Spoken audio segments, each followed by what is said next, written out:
2002 সালে নাম নেই, অথচ বাংলাদেশের থেকে এসেছেন পরবর্তীতে। তাদের ক্ষেত্রে ভারতবর্ষের সরকার একটি মানবিক আইন সিএএ অ্যাক্ট লাগু করেছে, তার মাধ্যমে নাগরিকত্ব দেওয়ার কাজ শুরু করে দিয়েছে। অলরেডি হাজার হাজার ফর্ম ফিল আপ হয়েছে। ভারত সরকার এই সিএএ অ্যাক্টের মাধ্যমে উদ্বাস্তু মানুষ যারা আছে, শরণার্থী মানুষ, তাদেরকে নাগরিকত্ব দেবেন এবং তাদের ভোটার লিস্ট নিশ্চিত 2026 নির্বাচনের আগে হবে, এটা আমরা দায়িত্ব নিয়ে বলছি।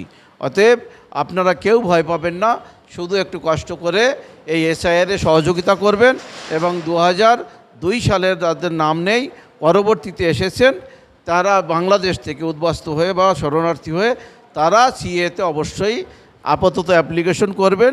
আর তার 2002 আগে এসছেন, তারা যদি কিছুদিন পরেও করে তাদের আপত্তি থাকবে না। অতএব আপনারা কেউ ভয় পাবেন না, আপনারা সকলে মিলে এই এসআইআর এবং সিএকে সহযোগিতার হাত বাড়িয়ে দেবেন।